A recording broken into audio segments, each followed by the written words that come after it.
All right, welcome back. And in case you're just joining us, it's Monday's edition of the program, Morning Ride. And of course, that component will be looking at issues as it affects our Luther.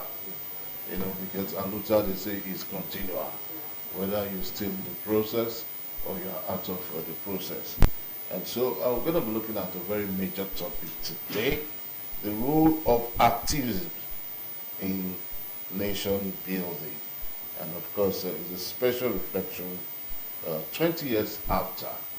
And joining us on our guest appearances, I have Delta State past students, leaders who at various points have served as union leaders, that is SUG leaders in their various capacities. I have a comrade, Pastor Akpotoboro Ogenemaro. He is the president of the Delta State Past Students Leaders Community. I'd like to welcome you, Maro. Thank you for I having me. have another great mind. Yes, Collins Okonkwo, Comrade Collins Okonkwo, is a member of the Board of Trustees, Delta State Past Students Leaders Community. Comrade Collins, I'd like to welcome you. Thank you very much, sir. Thank you very much. A particular interest for Collins, when our paths crossed many years ago, That's great. I saw the humility in him, and I knew that I never even knew he was into activism, but I saw greatness in him. Thank you very And much. so I'd like to welcome you, Collins. Thank you once again. You have Special. actually My great built pleasure. a bridge for yourself. Thank you, sir. Yeah, so quickly, Ogene Maru, I would like to meet the man with intimidating height. I can imagine as an SUG president, your words is your board, and I know that the school authorities would yes attend to your post immediately. So gentlemen, I welcome you. Today you are leaders in your various categories, and I see tomorrow being a brighter one for you, man. Thank you. So let's just look at the role of activism 20 years before now, and still moving forward. Maru, I want you to start from there as the chairman of that community. Okay, thank you so much. Today happens to be a very significant day because 20 years ago, while I was in the University of Calabar, leading the Delta State student movement there, we all gathered in Asaba 20 years ago. We came to Asaba, Delta State students from all over the 36th Federation, and we came on that day to agitate for the non-payment of bursary. It was a very significant movement, and even though the rally or the protest was peaceful, we got almost 21 members of us arrested, including myself. I was arrested, and we were in detention for more than 3 weeks in Asaba. But it took the intervention of other persons, and at the end of the day, the matter was even charged to court. And down the line, we were discharged and acquitted. So it's a great reflection, and talking about the role of activism in nation building is very, very significant, because as an activist is an intentional act for you to be able to speak out when things are not right, and for you to be able to move these things out. So activism in nation building has a whole lot of things to do, because we have components of activism. We have social activities, talking about our rights, our equality. We have environmental activism, talking about the environment, degradation, and the rest. And we have economic activism, where we push for reforms in the economy and the case may be. And we also have the political activism, where we push and make some of our leaders accountable for some of the things that they are doing, and also move for the participation of youths in governance, as the case may be. So I would like to stop there, and we continue. Thank you so much. Okay. All right, So you talked about you coming out to speak up for the bursary payment, and then you got arrested. It takes strong minds like you to come out and embark on such course. But we have some students who want to do that, but because of the fear of the unknown, they would not be able to come outside to do it. Now, but that aside, what role do students activists play in holding governments and institutions accountable for their actions? Well, thank you so much for that question. You asked about what role does student activism yes, play? Activists play in holding the government and institutions accountable for their actions. Well, there are a lot of roles that student activism play, and activism also cut across being a student, okay? Because currently now, we've left school maybe like 30 years ago, but because of that drive that we have in us, we are still advocating for things that are happening within us. So student activism has a big role to play, because when you don't speak, that means you don't want to talk about it. So there is need for us to speak when we know that, oh, these things are not going right.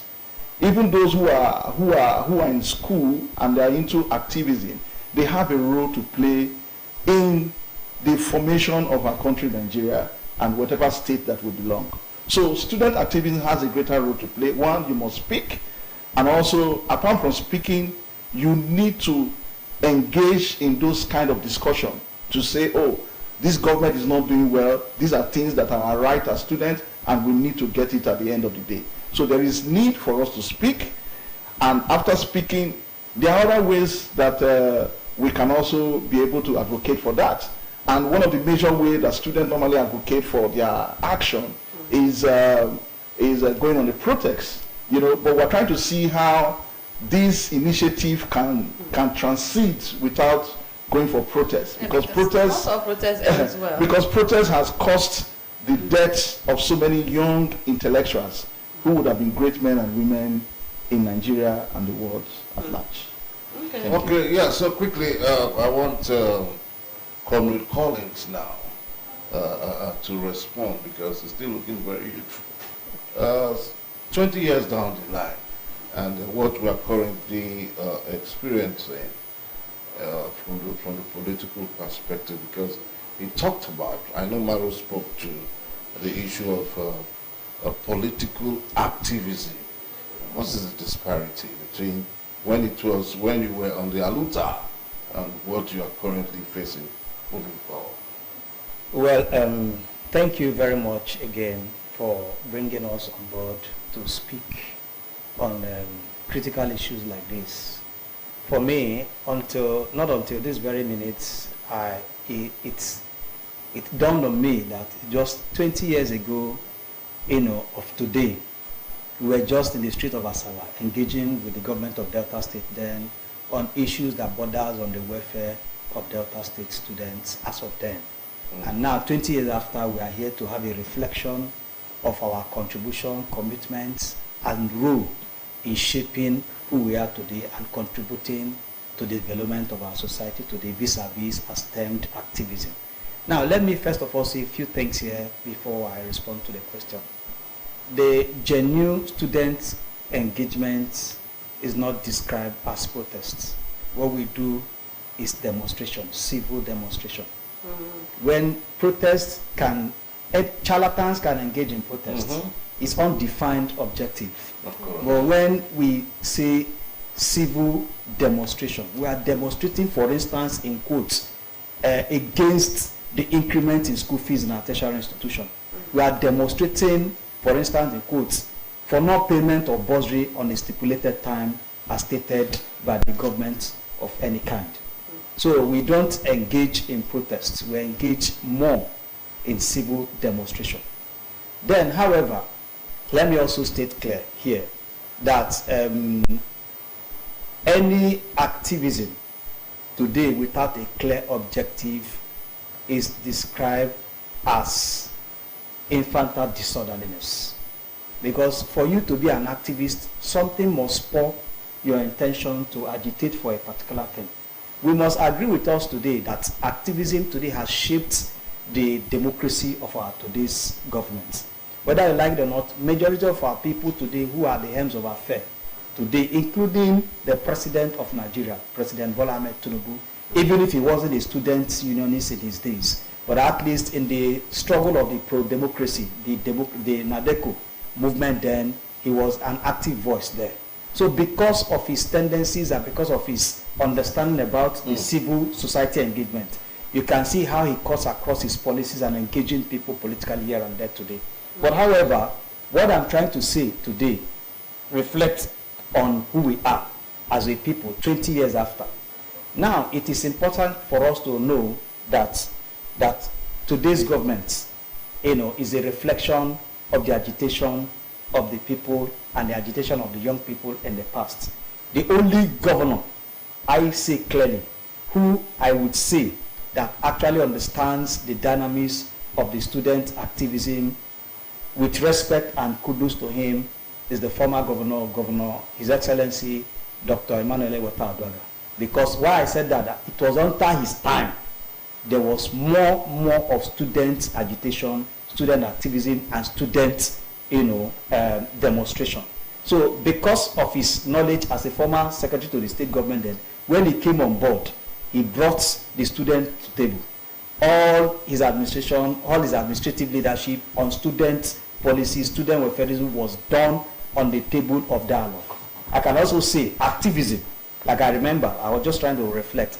It was under his time as a former governor too that through activism we have over 120 comrades who were enlisted in the civil service of today. Most of them are grown to the rank of becoming assistant directors, and some of them are doing well in the profession developed because he understood clearly that activism can take this generation, far. And today, we didn't just go there and demand and say, we just want to be enlisted in the civil service, but through civil demonstration too, demanding for the right, because we let them know that, of course, each and every year today, we have over 1,000 of Deltas who graduate from different institutions across the 6 geopolitical zone, and all of them will definitely come back home. We are sitting on a time bomb. So at the point in time, what we need to do is that we need to start absorbing them. There are professionals who must have done well.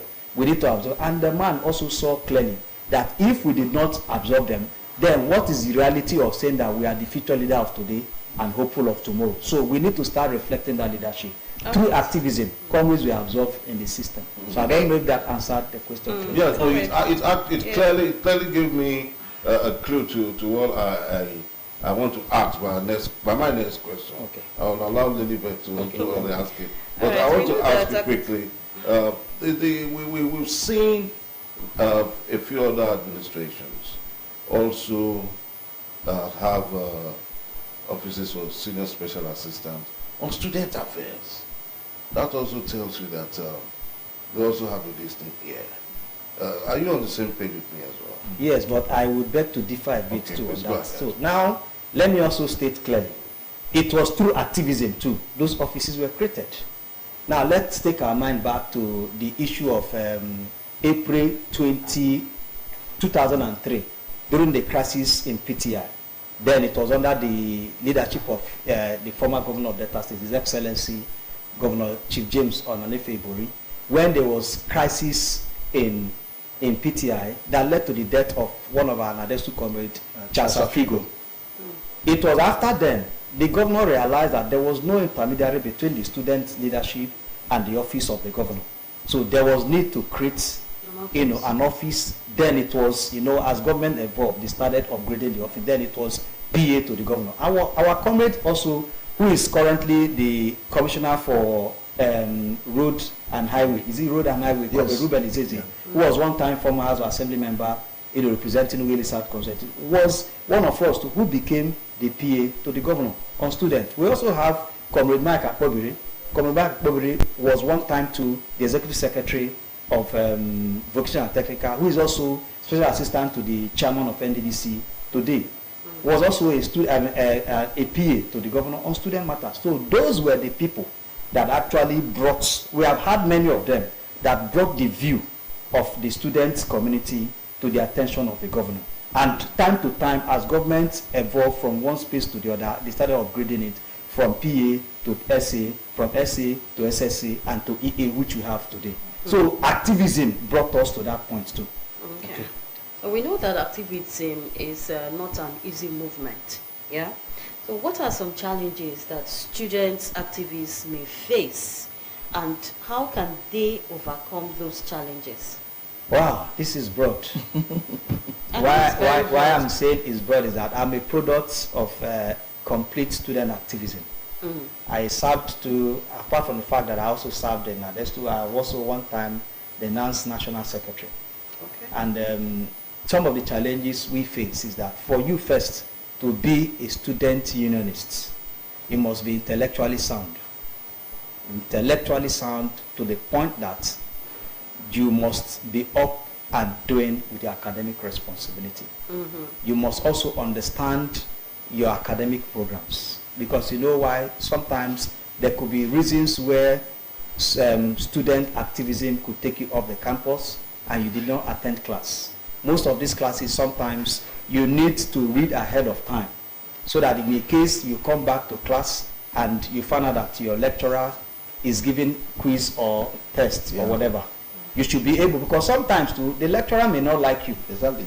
The lecturer don't also see you as a progressive mind, because sometimes you're opposed to the policies of the institution where you belong to. So they look for means and manners to victimize you as a student. So in our time, what we do is that when we go out of campus for any student engagement, and coincidentally, because we are not on campus, most times they choose to fix emergency quiz. Yeah. Because of our relationship with our students vis-a-vis the class rep and student comrades on campus, they sometimes stampede And that's the quiz and say, no, because we are not complete, we will not have it. Sometimes if they are unable to agitate further, and there are cases where emergency quiz comes, what we do is when we return back to campus, we go to meet the lecturer and say, sir, we missed your quiz. Please give us quiz. We don't beg for you to give us marks. Say, give us quiz. He already know that we are prepared. The next thing, he will just look for a make-up work as, okay, we will cancel that particular quiz and then give you another quiz. So first, it takes a lot of sacrifice.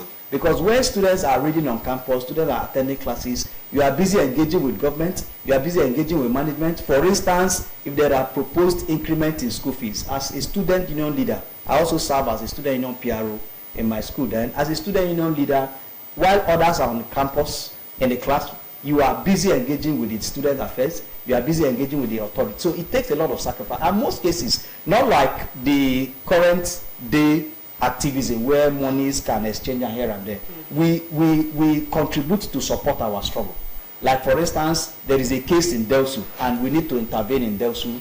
We don't have money from the government, we don't have any fund in the post. We can ask ourselves collectively, please, we need 5,000, we need 2,000, we need 3,000, and that's how we'll make up. So those who will not be available will give their widow mite. Those who will be available, perhaps they don't have, will also make themselves available. So we use the whole money you raise together to assert your intervention on those particular challenges. So it takes a lot of sacrifice. Threat-wise, security-wise, do get threats from any other. Oh, we do get so more. Let me tell you, for instance, let me give an instance. In 2005, there was a crisis in University of Benin where the crisis led to the dissolution of the student union government. And of course, as NANS, we don't condone that. When the information got to the NANS Secretariat and it was decided upon NANS to intervene and stampede the management and the authority of the University of Benin over, dissolution of the student union, what they did was first, the school then, they have created anti-court organization, after the mayhem in Epoma 2003. They created anti-court, and then it was a coalition of our friends from different social group coming on board to become heads of those anti-court groups. But they don't know too that as student leaders, we control the good and the bad. Yeah. You know, we control the good and the bad because they know we speak for them too. When they have issues with the authority, we are the one that speak for them. So when they constitute those persons, they even arm them. When we invaded the campus that evening, it was the same boys who we lead in the student, who were the ones who came to tell Oga, no, we deal with tonight. See this one, we die here because here our traditional, organization. But management have empowered us actually to, give a fight to you guys of the campus. What the management tried to do then, sometimes they try to create a violent atmosphere that when students comes on campus, there will be a rival clash, and they see it was when student leaders came on campus, that was when they clashed, of course. So we are cultists. We are never, and we have never, and we will not be one. But the truth is that we will also claim, because we lead the court groups too, not by leading the affiliation. As student leaders, they are students. I don't know if you are getting my point. So when they come, they also swear to oath to be members of student union organization. So when they come, the affiliation and loyalty still comes to the student leadership. So what we do most times is that when we want to intervene in campus issues and all of that, both in government and all that, we try to, make assessment about the environment, who is involved. If we have rivals and fraternities around, we know how to use our intelligence network to diffuse their plans, and then before, we advance the course of struggle. Okay, thank you so much, gentlemen. We'll just allow this very last question now for Maro, who is the chairman of that community 20 years after. What are your plans? Do you intend to still carry on that relationship as well? Well, the truth is that 20 years after when we left school, we came out with this, the Delta Past Student Leaders Community, which is a community that makes up of professionals who were former student leaders back days in school.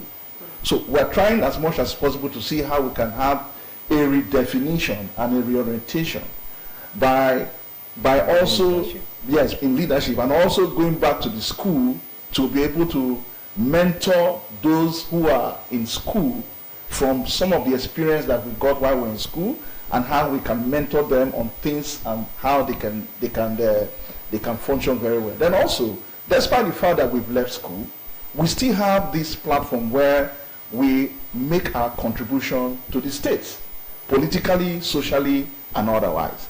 If you look at the government of Honorable Sheriff Oboriwori today, you will see a lot of past student leaders who have been given opportunity in various leadership positions. And kudos to His Excellency for giving youths that opportunity recognizing that. Because the truth of the matter is that it's not that we want to brag, but there's something unique about someone who was a past student leader,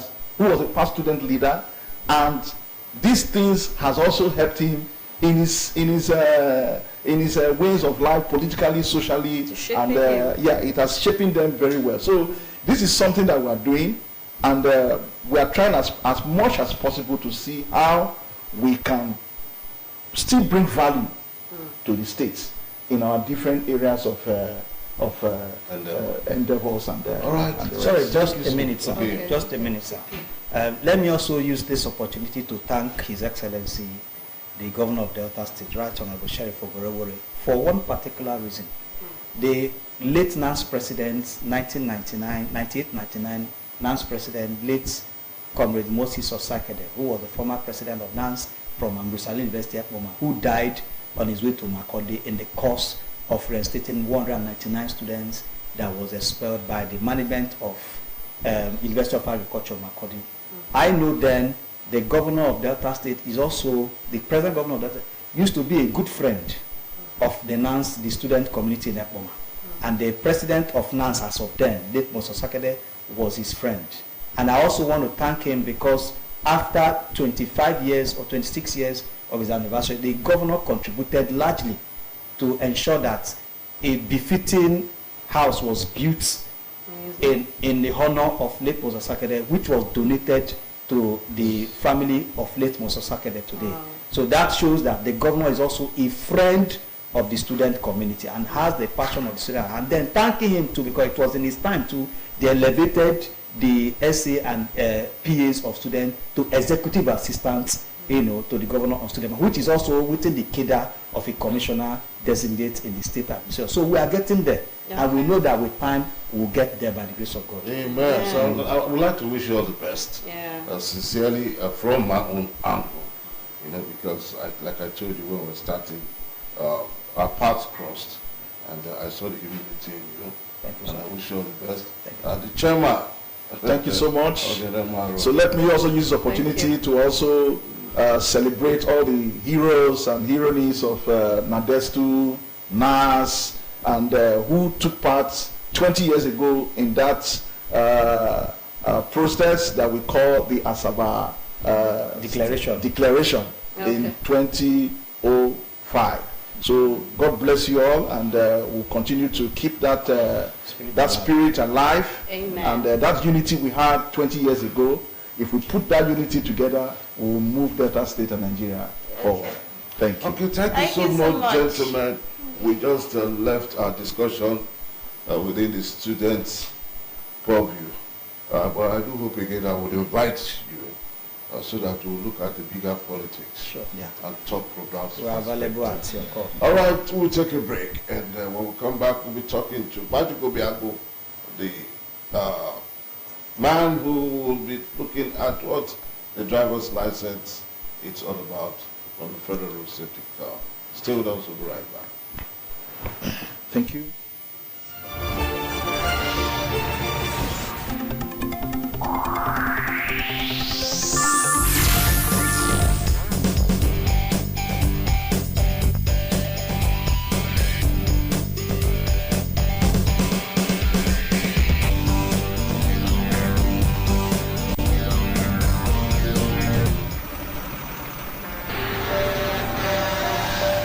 If tanker wey carry fuel fall or pipe wey carry fuel for underground burst, wetin you go do? You go begin bail fuel put for your bucket, or you go run comot far far for where the fire go soon